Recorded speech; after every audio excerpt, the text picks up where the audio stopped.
कैराना पहुंचे उत्तर प्रदेश के उप मुख्यमंत्री केशव प्रसाद मौर्य ने समाजवादी पार्टी पर जमकर हल्ला बोला।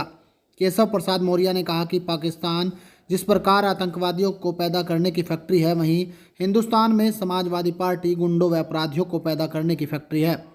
केशव प्रसाद मौर्य यहीं नहीं रुके। उन्होंने मुख्तार अंसारी की मौत पर कहा कि जिनको रिश्तेदारी निभानी थी वह उनके घर चले गए। साथ ही उन्होंने भ्रष्टाचार को लेकर कांग्रेस पर जमकर प्रहार किया और दावा किया कि कांग्रेस की इस बार नेता प्रतिपक्ष पद लेने के लिए भी जितनी सीटें चाहिए वह भी पूरी नहीं होंगी। केशव प्रसाद मौर्य ने राम मंदिर निर्माण के बाद लोकार्पण पर हुए कार्यक्रम को लेकर भी विपक्षी पार्टियों पर जमकर तंज कसे।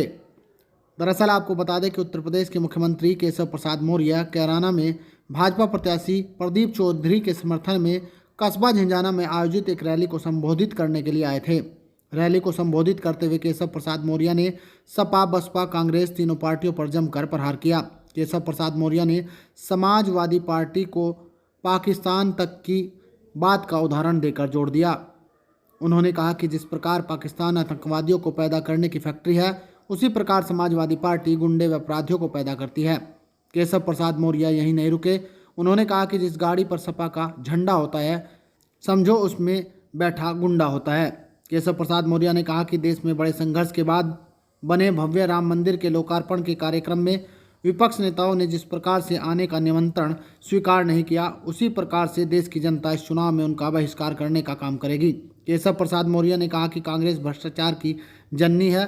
कांग्रेस ने अपने पूर्व के कार्यकाल में 12 लाख करोड़ रुपए के घोटाले किए। यदि पूर्व की उनकी 60 वर्षों की कार्यकाल को उसमें जोड़ दिया जाए तो 72 लाख करोड़ रुपए के घोटाले कांग्रेस सरकार के द्वारा किए गए। देश की जनता ने इस बार तय किया है कि कांग्रेस इतनी सीट भी नहीं जीतेगी जितनी उसकी नेता प्रतिपक्ष पद के लिए चाहिए। केशव प्रसाद मौर्य ने मुख्तार अंसारी की मौत पर कहा कि जिनको उनसे रिश्तेदारी निभानी थी वह उनके घर चले गए। हम कभी गुंडों, बदमाश, अपराधियों का सहयोग नहीं करते। राम हुए थे इसका प्रमाण देने की आवश्यकता नहीं है। जिन्होंने काल्पनिक बताया उनको सजा देने की आवश्यकता है। कांग्रेस ने कहा था जम्मू कश्मीर से 370 को समाप्त नहीं किया जा सकता है, लेकिन 56 इंच के सीने वाले ने 370 को सदा सदा के लिए समाप्त कर दिया और एक मजबूत भारत के निर्माण में अपना योगदान देने का काम किया। अभी इनके नेता सब कहते हैं कि अगर हमें बहुमत मिलेगा तो हम 370 को वापस लाएंगे। और मैं कहता हूं कि 2047 तक सपा, बसपा, कांग्रेस के लोगों, तुम्हें बहुमत को क्या, विपक्ष में नेता का पद पाने के लिए जो 54 सांसद चाहिए उतने भी तुम्हारे बनेंगे कि नहीं बनेंगे, इस बात की भी कोई गारंटी नहीं है। 2024 में कैराना सहित उत्तर प्रदेश की 80 की 80 लोकसभा सीटें जिता करके माननीय मोदी जी को तीसरी बार प्रधानमंत्री बनाने को तैयार हो। मैं माननीय प्रधानमंत्री जी से भेंट होगी तो मैं बता दूंगा कि कैराना लोकसभा जितने वोटों से 2019 में जीती थी, कम से कम उसमें और 1 लाख ज्यादा वोट बढ़ा करके जिता करके भेजने का काम करोगे। ये नारा लगा सकते हैं क्या, अब की बार कैराना 2 लाख पार लगा सकते हैं क्या? या इसलिए लगाना है कि हम 80 की 80 सीटें यूपी की जीत रहे हैं। आपको बता रहा हूं, परिवार और अपना जिला छोड़ करके नहीं भटकेगा तो रोजगार उसका द्वार खटखटाएगा। ऐसा भारत का निर्माण मेरे मोदी जी करने का काम कर रहे हैं। महिलाओं का सशक्तिकरण, यहाँ माताएं बहने हैं, 3 करोड़ महिलाओं को लखपति दीदी बनाने का फैसला मेरे प्रधानमंत्री श्री नरेंद्र मोदी जी ने किया। 1 करोड़ दीदियां लखपति दीदी बन गई है। लखपति दीदी किन घरों से आती है? जो गरीब परिवार है, जिनके पास आमदनी का वास्तव में वैसा साधन नहीं है जैसा होना चाहिए। उन परिवारों से समूह बनाए जाते हैं महिलाओं के। वह समूह को कारोबार के लिए पैसा दिया जाता है। उस पैसे से वह लखपति दीदी बने, इसके लिए सरकार की ओर से मदद किया जाता है। कांग्रेस ने गरीबी हटाओ का नारा दिया, लेकिन गरीबों को लूटने के अलावा कुछ नहीं किया। लेकिन मेरे मोदी जी ने गरीबी हटाओ का नारा तो नहीं दिया, लेकिन 25 करोड़ लोगों को गरीबी रेखा से बाहर निकाल करके ला करके खड़ा कर दिया। मेरे प्रधानमंत्री जी गरीब व्यक्ति के पास अगर बीमार हो जाए तो इलाज कराने का पैसा होता था। 5 लाख रुपए तक का इलाज कराने के लिए आयुष्मान भारत कार्ड बनाने का काम किया। बताइए किया है कि नहीं किया है? ये मोदी जी ही कर सकते हैं। याद करिए 2017 से पहले शामली में कितने घंटे बिजली आती थी, याद है? भूल गए? कितने घंटे आती थी? अब कितना आती है?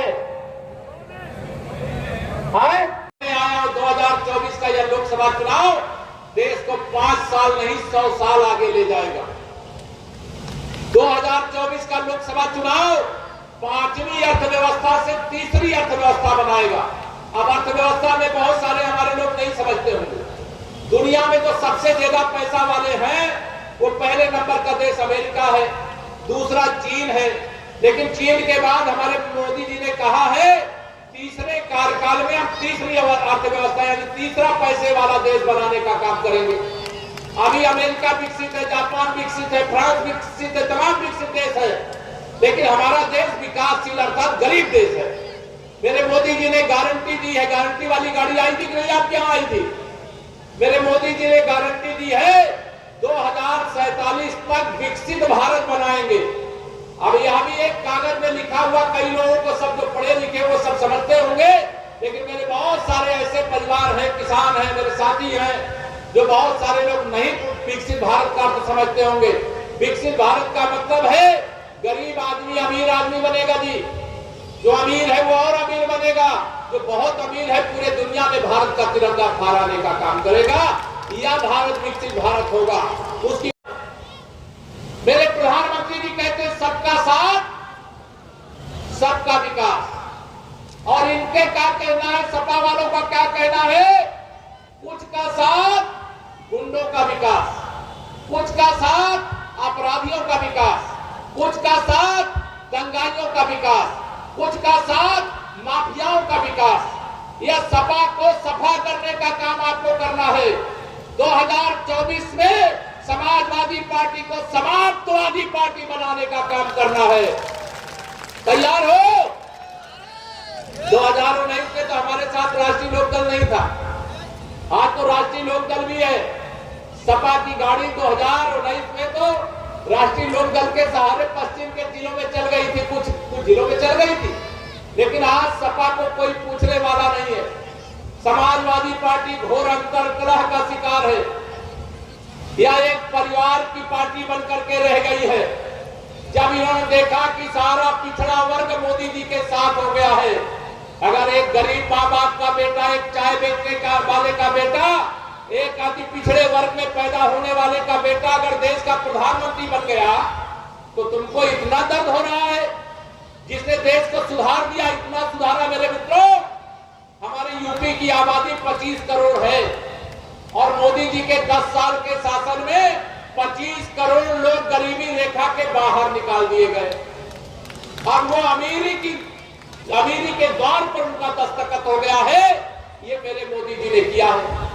आप बताइए शामली में भी हर घर नल से जल पहुंचाने का काम चल रहा है कि नहीं चल रहा? हर घर तक बिजली पहुंच गई कि नहीं पहुंच गई?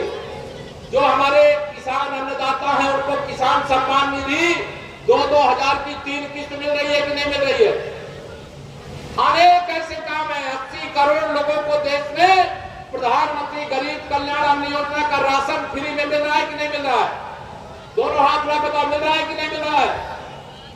मेरे प्रधानमंत्री जी ने कहा है प्रधानमंत्री गरीब कल्याण अन्न योजना का राशन अभी 5 साल तक जैसे मिल रहा है वैसे हम देते रहेंगे। अभी 5 साल तक और मिलता रहेगा। अब ये कांग्रेस वाले हो, सपा वाले हो, बसपा वाले हो, ये तो चाहते हैं कि गरीब भूख से मर जाए, लेकिन आप सबका आशीर्वाद गरीब माँ बाप के बेटे के ऊपर है। तो जब से मोदी जी देश के प्रधानमंत्री बने हैं कोई भूख से मरा है क्या? कोई भूख से नहीं मर सकता, क्योंकि एक गरीब माँ बाप का बेटा, गरीबों का दर्द जानने वाला दिल्ली के कुर्सी पर बैठा, देश के प्रधानमंत्री की कुर्सी पर बैठा है, वो अपने को प्रधानमंत्री नहीं प्रधान सेवक कहता है। उत्तर प्रदेश की अगर हम बात करें तो एक मजबूत साथी के रूप में राष्ट्रीय लोकदल भी हमारे साथ है। तो 2019 से बड़ी विजय 2024 में होनी चाहिए कि नहीं होनी चाहिए? दोनों हाथ रख होनी चाहिए। अब दोबारा बताओ होगी कि नहीं होगी? तो यह मैं आप सबको अपील करने के लिए आया हूं कि 2024 में ऐतिहासिक विजय दिला करके किसानों के मसीहा चौधरी चरण सिंह जी को भारत रत्न, देश का सर्वोच्च सम्मान समर्पित करने का जो काम हुआ, उस पर भी आप सबको कमल का बटन दबा करके मोदी जी को धन्यवाद करने का काम करना है। लेकिन एक गरीबों के देवता कर्पूरी ठाकुर जी, जिन्होंने सामाजिक न्याय की नींव डालने का काम किया, बिहार के मुख्यमंत्री के रूप में उनको भी भारत रत्न का, देश का सर्वोच्च सम्मान माननीय नरेंद्र मोदी जी की सरकार ने देने का काम किया है। ये अति पिछड़ों का जो सम्मान है वो बहुत बड़ा सम्मान है।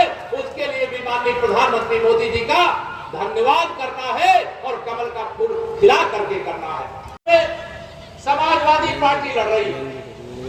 समाजवादी पार्टी के शासनकाल को याद करिएगा, जब हमें कहना पड़ता था कि अगर आप 2017 में भाजपा का कमल खिलाएंगे तो गुंडागर्दी नहीं रहेगी, अमन चैन का शासन होगा, जेल के अंदर गुंडे, अपराधी, माफिया, दंगाई होंगे, इतना सख्त प्रशासन होगा।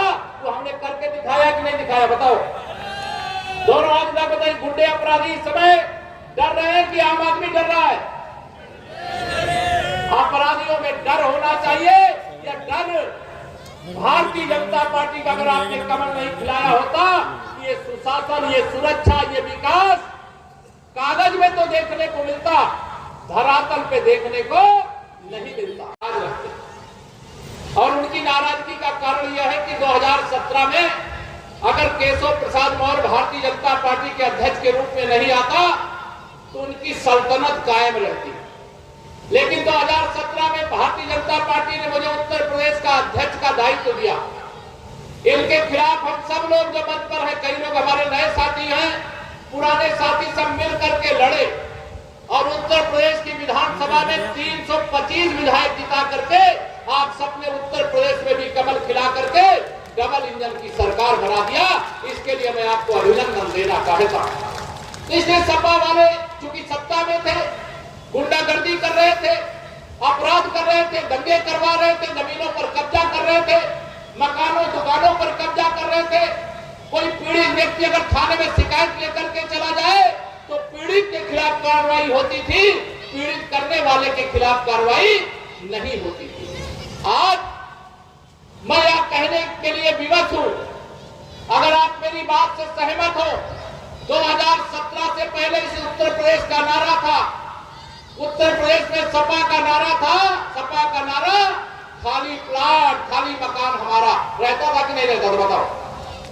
और मैं कहा करता हूं, जिस गाड़ी में सपा का झंडा उस समय रहता था, उस गाड़ी में निश्चित तौर से गुंडा ही बैठा होता था, अपराधी ही बैठा होता था, माफिया ही बैठा होता था।